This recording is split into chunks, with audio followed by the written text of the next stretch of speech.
Good evening friends. जैसा कि आप लोग को पता है कि बिहार में सर्वे का काम शुरू हो गया है, जिसके लिए कि सबसे पहला काम जो है रैयतों के द्वारा किया जाएगा, जो कि स्व घोषणा प्रपत्र 2 के नाम से जाना जाता है, जो कि सभी किसान के द्वारा फॉर्म फिलअप करके दिया जाएगा। तो बहुत से किसानों को ये प्रॉब्लम आ रहा है कि हम इस फॉर्म को कैसे फिलअप करेंगे। तो चलिए उनके लिए मैं एक वीडियो लेकर आ रहा हूँ। आप लोग ध्यान से वीडियो को देखिएगा और एक एक स्टेप समझने का कोशिश कीजिएगा। मेरे पास प्रपत्र 2 का बहुत सारा फॉर्मेट है, देख लीजिए फॉर्म है। अगर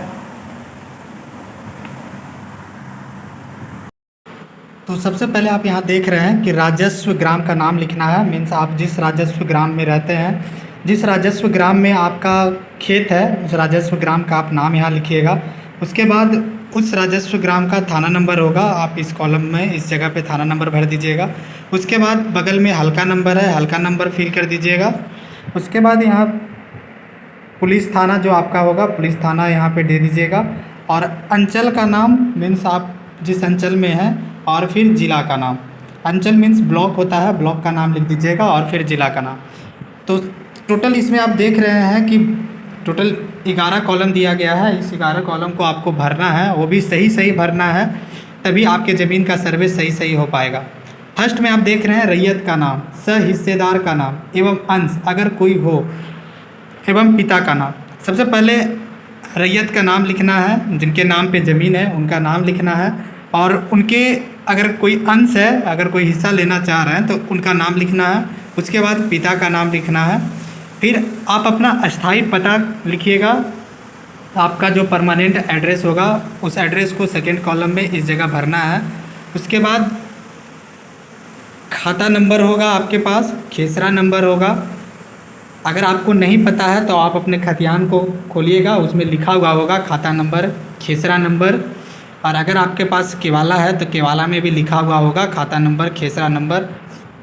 उसके बाद जिनके नाम पे ज़मीन है उनका कितना रकबा है, वो ज़मीन का कितना डिसमिल रकबा है, वो आपको भरना है 5th कॉलम में। और फिर आपको चौहद्दी भरना है कि जो आपकी ज़मीन है उसके आसपास चारों ओर किनका किनका ज़मीन है, वो चौहद्दी आपको भर देना है। उनका नाम लिख दीजिएगा, बेहतर रहेगा, समझने में ईजी होगा अमीन साहब को। उसके बाद किस्म ज़मीन का, आपका किस्म ज़मीन का किस्म कैसा है, धनहर है, भीट है, वो सारा कुछ इसमें भर दीजिएगा। उसके बाद आप लगान कितना देते हैं वो यहाँ पे लगान भर देना है, अगर आपको पता है तो आप लगान भर दीजिए। उसके बाद जमाबंदी संख्या जो है, जमाबंदी संख्या आप यहाँ पे भर दीजिएगा। अगर ऑनलाइन आप रसीद कटवाते हैं तो उसमें जमाबंदी संख्या लिखा हुआ होगा, आप वहाँ से जमाबंदी संख्या इस पर फिल कर दीजिएगा।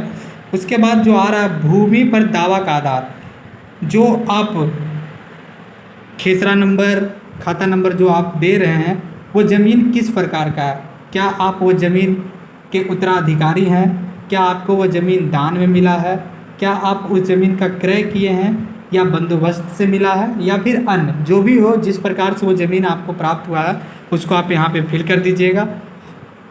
उसके बाद अभियुक्ति अगर कोई हो, जैसे अगर कोई दखल किए हुए है आपके ज़मीन पे तो वो लिख दीजिएगा, या फिर अगर केस वगैरह चल रहा है उस ज़मीन पे तो केस नंबर वगैरह आप इस अभियुक्ति कॉलम में डाल सकते हैं।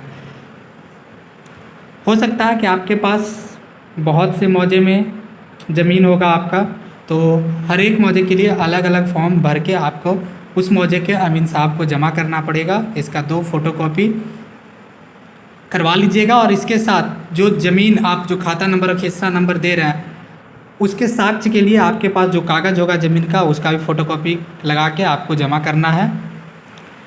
इसी तरह और भी ज़मीन होगा, इसको नीट एंड क्लीन तरीके से अच्छे से इसको फिल कीजिएगा। हो सकता है एक फॉर्म में नहीं आ पाए आपका सारा ज़मीन का ब्यौरा, तो आप दूसरे फॉर्म में भी लिख दीजिए, 3-4 फॉर्म भी जमा कर सकते हैं, कोई दिक्कत नहीं है। लेकिन कोशिश कीजिए एकदम नीट एंड क्लीन दे, ताकि सामने वालों को अच्छे से समझ में आए। उसके बाद आप यहाँ देख रहे हैं स्थान और फिर तिथि, और फिर आपको यहाँ पे हस्ताक्षर करके आधार कार्ड या वोटर आईडी कार्ड लगा के आपको इसको एक फॉर्म के अंदर, एक लिफाफे के अंदर सभी कागज़ को एक जगह करके दे दीजिएगा, जिससे कि कागज़ आपका इधर उधर नहीं होगा। इसके बाद एक और आता है 3-1 वंशावली का फॉर्म, वो मैं नेक्स्ट वीडियो में आपको बताऊंगा किस तरह से वंशावली का फॉर्म भरना है। अगर आपको कोई कन्फ्यूजन रहता है तो आप कमेंट बॉक्स में ज़रूर लिखिए, मैं आपकी कन्फ्यूजन दूर करने का पूरा कोशिश करूँगा। धन्यवाद। इसी तरह का और भी जानकारी के लिए आप हमारे चैनल के साथ जुड़े रह सकते हैं। आपका दिन शुभ हो।